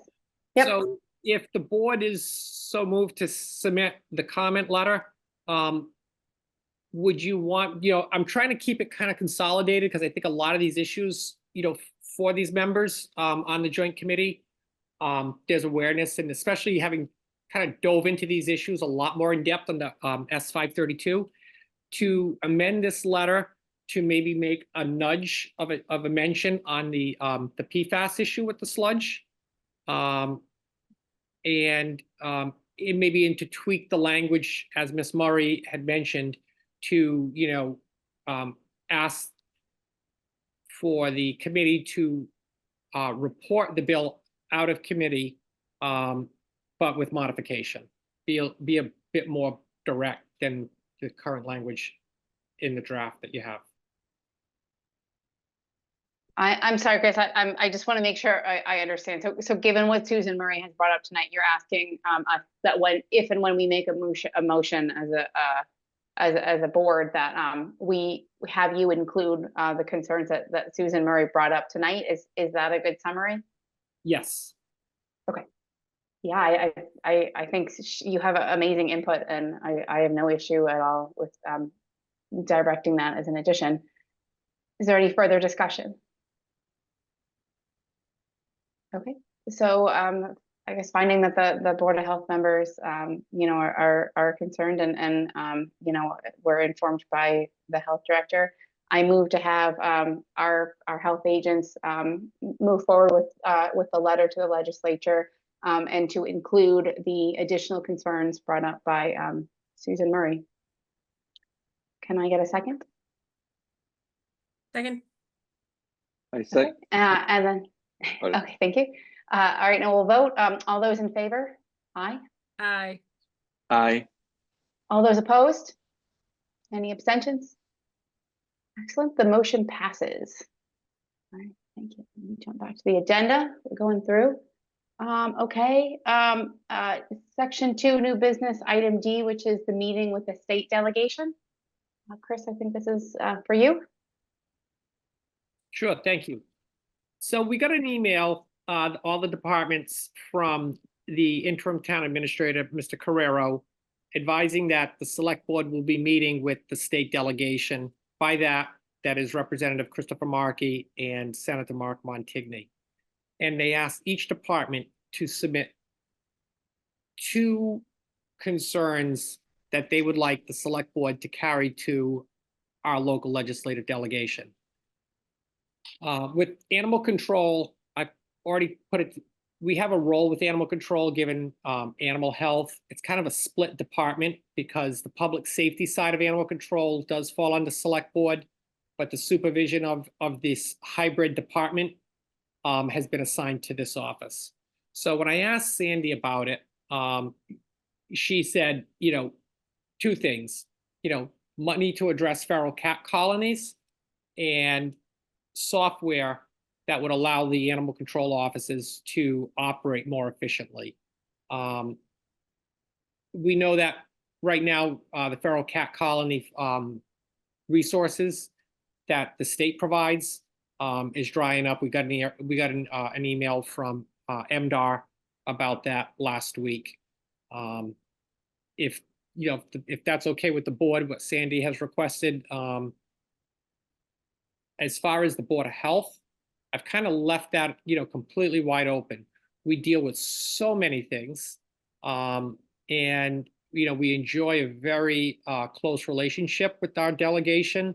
Senator Montigny and Representative Markey. If there's an issue that in the past that we felt was regional across the town, or something that was when we were dealing with composting, creating some major odors in neighborhoods, they were always right there for us.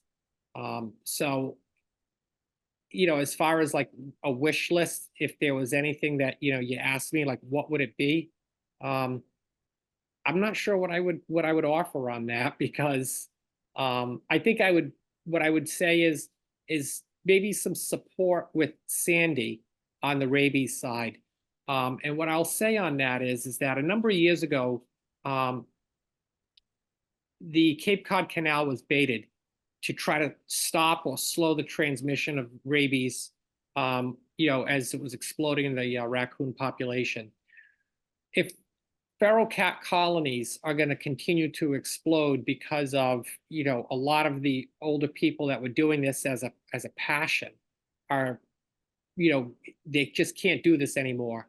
The costs to spay and neuter a cat are extremely high. So it's making this really out of reach, and we're going to end up with more and more feral cats. We're not looking to stop rabies. It's here. That would be a wonderful thing. But if we could have a similar program with MDR to be able to go in and maybe, every so often target some of these feral cat colonies, at least for rabies, that would be one novel idea that I think would be benefiting to the town, and something that would probably be capture attention of others. Because if you have a one issue that's affecting a community, the likelihood of it going anywhere on Beacon Hill, is tough. So it's got to be something that you got to try to find, at least as I see it, you got to try to, powers and numbers. So, I've already talked to the Senator's office about the current environmental bond bill that's, due. And, those were conversations that started during that whole Title V discussion in 2022 about composting and other concerns with relates to wastewater. So, if there was anything that the board wanted for 2 ideas, I'm asking for their input. Thank you. And Chris, do we have a deadline? This is something we would need to voice tonight. Is that correct? I mean, I know you said that you have a good relationship with them, so that doesn't preclude us from working with them in the future. But as far as you are asking for this tonight, is that correct? Yeah, we've been asked. We were sent the email on 5/19 and a June 4th deadline. Gotcha. Okay, thank you. And then wow, so many deadlines so soon. So and I see your notes. So one of them you're saying, I understand about the rabies baiting. I'm from the Cape, and I work on the Cape, so it's definitely I'm familiar with that program. I don't have an issue with having that be important. I guess my question is if let's say, because we just voted to have our support for this other House bill, but as you said, and as you and I have discussed probably for years now, if composting and the land applied compost is going to be such an influence specifically for the town of Dartmouth, if the Title V regulations come around, which are about mitigating nitrogen from septic systems, and meanwhile we have all this composting that is potentially an issue, is it any sense that it would be we would have kind of a second stab at it here, and include part of that for this environmental bond bill? Is that a possibility, Chris? Is that what I'm understanding? Yeah, so this conversation doesn't prevent us from having, that they're going to have, doesn't prevent us from having other conversations down the line. Mm-hmm. and I do kind of feel like because of this composite nature of consolidating all these departments, I think it's a great endeavor. But to take however many departments of the town there are and take two of those and, in the reality of what are they gonna, after an hour and a half, everybody's eyes glaze over. Yeah, It's, I think it's gonna be, and there are some big issues, that, I understand that they need to have and want to have those conversations. I think some of the small departments, the reality is just the limitations of time. We're gonna probably just get lost in the shuffle on those bigger issues that are really deserving of the focus. But not to discourage and, maybe we, an idea would be is we just kind of hit home on, some broader topics that they've heard from us before. Which could be is the, further discussions on state involvement with holistic management of nitrogen, of anthropogenic nitrogen. Would be, a topic. I know that that's kind of really broad and kind of catch-all, but, I think Mr. Almy is still on, but, if those watershed regs, if that came back at us in a year or 2 years, I really don't know how we're going to solve the problem with a watershed permit. Looking at those areas that are unsewered now and the cost benefit analysis, would we be able to sewer those areas? Because really that's the only area we're going to be able to make appreciable gains in nitrogen reductions. So I guess that'd be a question for Mr. Almy, if that's okay. please, if he feels like answering. Well, I don't have an answer, unfortunately, but the good news is we're embarking on a comprehensive wastewater management plan, which, with the right input from town departments, including health department, will address some of these issues.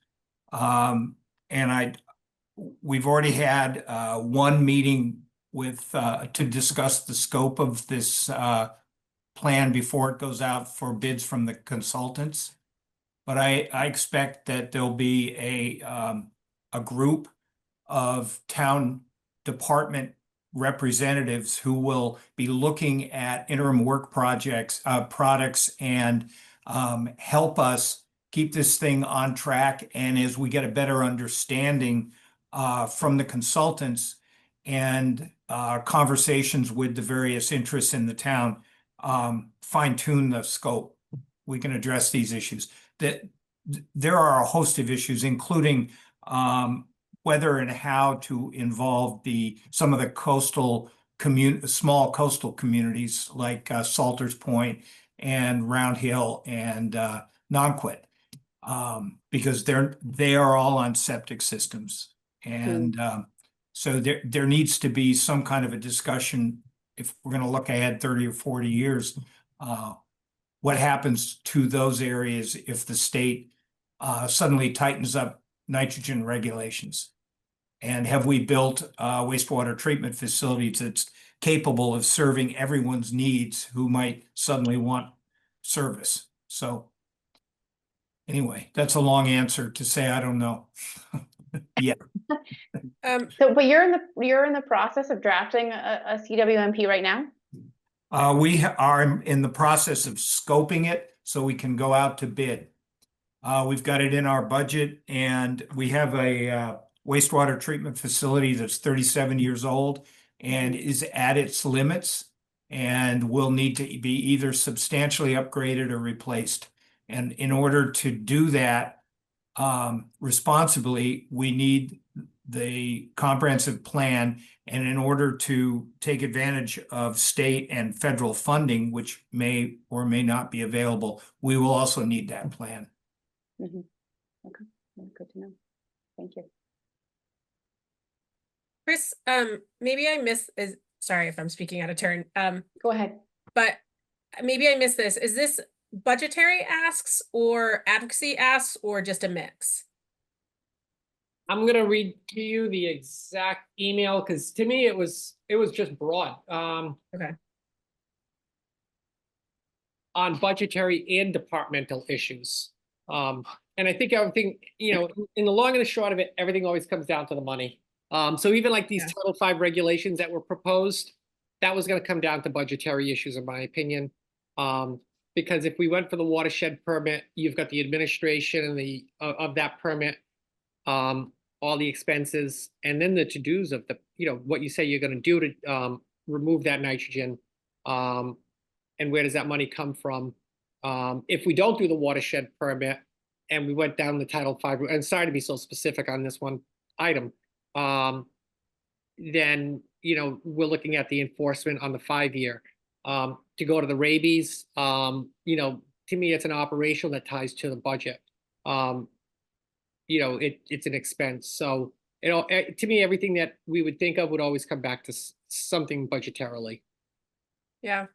Interestingly, Chris Markey has put in a bill, an act establishing a coastal waters wastewater financing commission. He does like suggesting commissions, but it dovetails into a lot of the things that we've been talking about. It's co-sponsored by Senator Matigny, Hendricks, Sylvia Cabral, Ouellette over in Westport. I don't know if bringing up something that, you know, if this is a meeting with the, you know, the local representative senators putting weight behind something that that looks like it aligns with things we want, but also is something that they're putting forth, might be an idea. And then, I think the rabies, I'm not against the rabies things. I think that's great. I had been thinking about different things, and there's a lot of issues with, again, with the waterways and the shutting down of shellfish. I know, I've been talking to Scott Soares.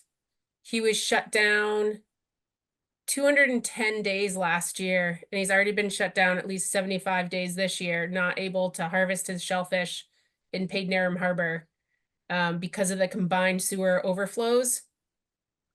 And he's put forth like a couple bills that he's interested in supporting that would try and help address some of those issues. And so I, you know, my thoughts are, we've been talking a lot about wastewater and water safety. If there's something, if that's one of the things, but I also defer to you and what you think is, the most important to put forward. So yeah, it goes back to that bill that you mentioned. I think Montigny and Markey were the primary authors of that bill that others signed on to, and it's about wastewater across Buzzards Bay and funding that infrastructure. And I believe my memory of that bill initially was that it wasn't just septic systems; it was also about the CSOs.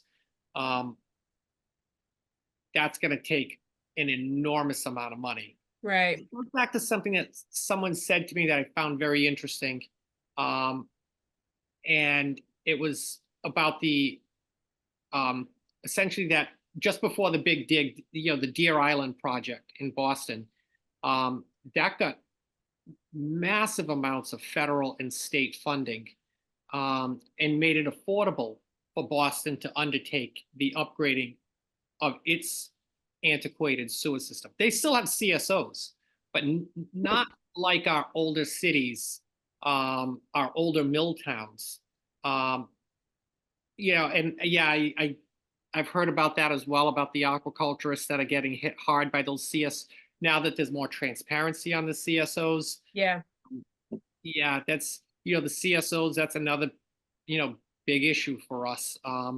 But the only thing I can say is, you know, as hard as it is for him, one of the things that I was fortunate enough to hear, I guess you say misery loves company, is that when you look at the Merrimack River, there are CSOs that are discharging into the Merrimack upstream of drinking water plants that are pulling water out of that downstream receiving water.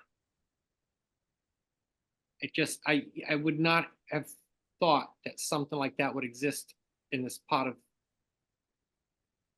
the world. You know, that seems like something that you would, you know, in a developing nation, not here where we're pulling water downstream of wastewater treatment plants that are discharging CSOs and SSOs. You know, on occasions. That's mind-boggling. So as bad as it is, I think that's horrible to think that we still have CSOs up gradient in Massachusetts of our drinking water plants. But, you know, maybe it would be, you know, looking, you know, an idea for the board could be is looking at, you know, that not so much focusing on the committee aspect of it, but, you know, looking for new ways to find funding. You know, taxes aren't popular, but, you know, hey, let's just take fertilizer, for example. You know, do you build in a little bit of a tax on fertilizer to help pay, you know, begin as one of the ideas as an initiative on this. The Cape is a little bit better off than us because they've got some local option taxes and whatnot, and they've got the Airbnbs and they got all the tourism of the Cape that gives their municipal budgets a little more wiggle room. All of our local option taxes that were implemented back after the last recession have already been gobbled up and inserted into our operating budgets. And we don't have that discretionary money to say, well, we're going to put a little bit of that money towards, you know, reducing, you know, putting in a sewer line, for example, or upgrading a really old, lousy wastewater treatment plant. You know, so I don't know if that answers that or not. But, you know, the CSOs also affect our beaches. You know, one of our 3 municipal beaches, particularly Jones Beach. It's tough that this is just such a, you know, a broad thing to sort of pick to is difficult. And I am trying to be, you know, cognizant of the time, you know, as the chair and what we've gone through. I think at this point, just because Richard Romero, we haven't heard from you yet. Where do you lean on this? No, it is a pretty broad scope, but I do agree that if we piggyback on something that the state senators are working or kind of dear to them, that, you know, we might be able to get a little more traction in our wish list here. Definitely clean water and you know, the shellfish farmers getting back to where they need to be. You know, that's a local economy, however small it is, but still, you know, they need to make a living. So I think that's something that we can hone in. Okay, so then okay, so what I'm just trying to Yeah, it's a lot to. It's hard, right? It's hard to narrow it down, and it sounds like all of us are open and you know, to you know, doing what makes sense. So I guess maybe the first question I'll ask, without calling for a formal vote, is: do we think Chris's idea about the rabies baiting makes sense as to be one of the items? Just to cross that off. Are we okay with that? I am. Yeah, Susan. And Okay. I'm also, I mean, Chris has been through this before, so I'm very open to going what he thinks is, you know, it's not like this, we're gonna get whatever we ask for. It's like a conversation, and he's been through this before, so I do trust his judgment. I do support the rabies.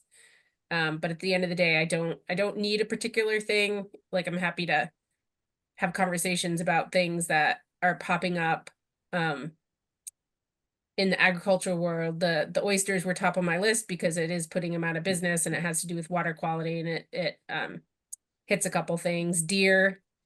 Chris Markey also has a bill on deer, a deer commission, because he does love his commissions. And that's also, you know, something that affects a lot of people in Dartmouth. Those are like the things that pop up as a farmer in town. But I really would defer to Chris's expertise on what is important to bring up at this. Yeah, it's funny. I thought of the deer as well, and but there's because it's so broad, it's like I could probably think of multiple other things. Exactly. So I'm just kind of trying to like summarize the conversation and what I'm hearing.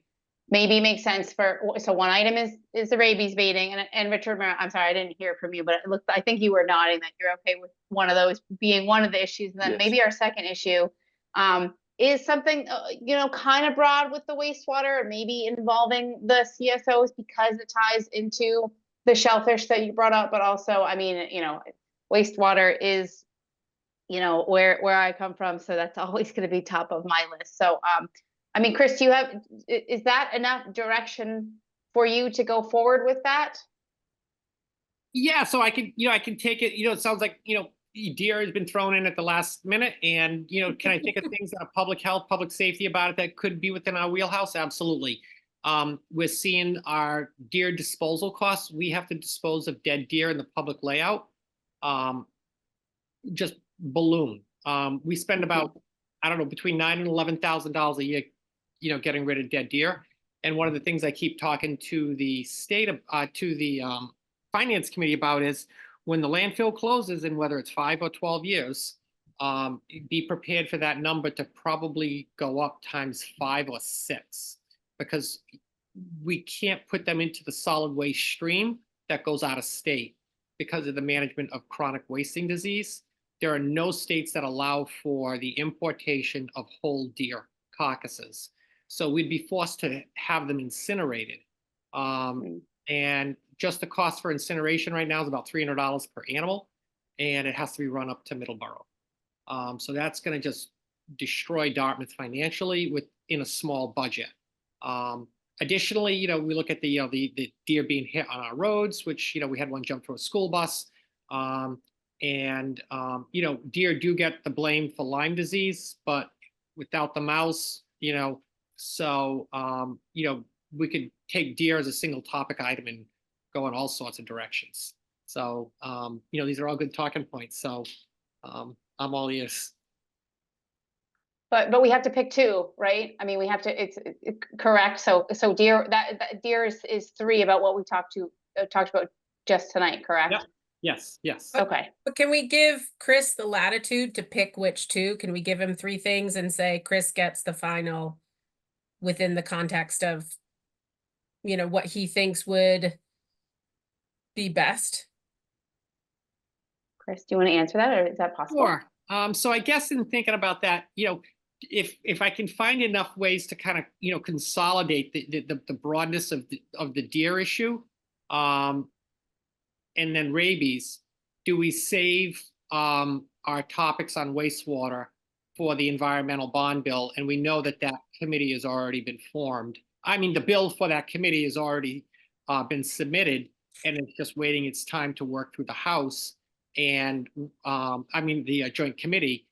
And we can certainly go and appear and comment at that joint committee. So with that said, seems like we've got opportunity ahead with the environmental bond bill, ongoing conversations.